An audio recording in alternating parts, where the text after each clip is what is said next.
क्या आपके बच्चे के टाँगों के अंदर टेढ़ापन आ गया है? क्या आपके बच्चों के जो बाजुएँ हैं, उनके अंदर टेढ़ापन आ गया है? और बाजू और घुटने सूजन शिकार हो गए हैं, सूजना शुरू हो गए हैं, टेढ़े होना शुरू हो गए हैं, बड़े होना शुरू हो गए हैं?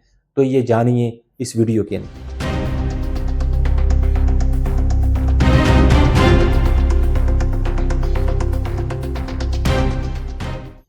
आपने नोट करना है कि अगर आपके बच्चे की टाँगों के अंदर टेढ़ापन आना शुरू हो गया है, बाजुओं के अंदर टेढ़ापन आना शुरू हो गया है, तो ये सबसे बड़ी एक खतरनाक बीमारी हो सकती है, जिसको हम रिकेट कहते हैं। रिकेट किसको कहते हैं? ये बच्चों की एक बीमारी है जिसके अंदर हड्डियाँ टेढ़ी होना शुरू हो जाती हैं, हड्डियाँ कमज़ोर होना शुरू हो जाती हैं और बच्चों के अंदर ये सबसे ज़्यादा कॉमन होती है। उसकी वजह क्या होती है? विटामिन डी की डेफ़िशिएंसी। आप ये जानिए कि विटामिन डी हमारी ज़िंदगी के अंदर कितनी अहमियत का हामिल है। ठीक है। उसकी वजह आज के अंदर जो आजकल के दौर के अंदर सबसे जो कॉमन वजह क्या है?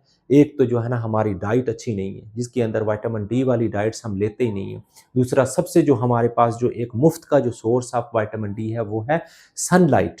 सनलाइट, वो सनलाइट भी आजकल हम नहीं ले रहे। उसकी वजह ये है कि हम ज़्यादातर हमारी जो ज़िंदगी है वो इंडोर हद तक म महदूद होके रह गई है, दफ़्तरों की हद तक महदूद होके रह गई है। अगर घरों में भी होते हैं तो हम घरों के अंदर भी एसी के अंदर बैठे हुए हैं, बाहर निकलना पसंद नहीं करते। एक्सपोज़र सन एक्सपोज़र नहीं होता है और मसरूफ़ लाइफ़स्टाइल इज़ इम्पोर्टेंट है कि लाइफ़स्टाइल इम्पोर्टेंट मसरूफ़ होने की वजह से हमारा जो आउटडोर एक्सपोज़र है वो कम हो गया है। जिसकी वजह से विटामिन डी हमारे बड़ों ये हों या छोटे हों, उनके अंदर सबसे ज़्यादा कॉमन हो गया है।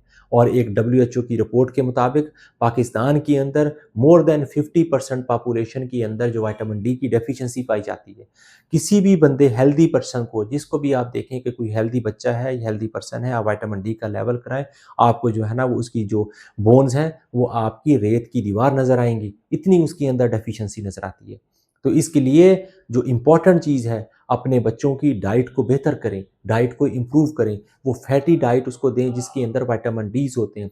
सबसे ज़्यादा उसको सनलाइट का एक्सपोज़र दें, एट लीस्ट थ्रिस अ वीक यानी कि 3 दिन हफ़्ते में इसको लाज़मी विटामिन डी जो है ना सन एक्सपोज़र दें। और जो बेस्ट टाइम है वो क्या है? 10 बजे से लेकर दोपहर ढाई से 3 बजे तक। जो बेस्ट टाइम है जिसके अंदर मैक्सिमम जो है ना वो सनलाइट से विटामिन डी की फ़ॉर्मेशन होती है। ये बड़ा इम्पोर्टेंट है, आप इस चीज़ को नोट करें। आपने बच्चों को अगर ये चीज़ें महसूस करें, बच्चे का कद जो है ना वो हाइट नहीं बढ़ रही और उनको जो है ना ग्रोथ प्रॉपर तरीके से नहीं हो रही और बच्चों की हड्डियाँ कमज़ोर हो गई हैं और बच्चा जो है ना रात को लेग पेन की कंप्लेन करता है, ठीक तरीके से सोता नहीं है और उसकी टाँगों के अंदर आप महसूस करते हैं कि क्रैम्प पड़ना शुरू हो गए, तो विटामिन डी का लेवल वेरी इंपॉर्टेंट है। आप उसको लाज़मी करवाएँ ताकि आपके बच्चे की टाइम के ऊपर तशख़ीस हो सके और टाइम के ऊपर उसका इलाज स्टार्ट हो सके।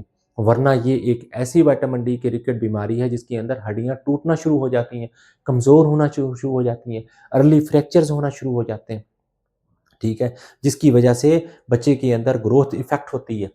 तो इसलिए जो है ना ये चीज़ें बड़ी इम्पोर्टेंट है कि बच्चे को सनलाइट एक्सपोज़र उसको दें, आउटडोर एक्टिविटीज़ को जो है ना बच्चों के अंदर बढ़ाएँ और विटामिन डी का लेवल कराएँ। अगर विटामिन डी की डेफ़िशिएंसी आप महसूस करते हैं बच्चे को, तो अपने डॉक्टर को लाज़मी दिखाएँ ताकि वो विटामिन डी के इंजेक्शंस या उसकी जो मेडिसिन्स हैं, टैबलेट्स हैं, सिरप्स हैं, वो दे ताकि एप्रोप्रिएट डोज़ के हिसाब से उसको दे। जिसकी वजह से ताकि बच्चे की प्रॉपर टाइम के ऊपर विटामिन डी की कमी को पूरा किया जा सके। अस्सलाम वालेकुम।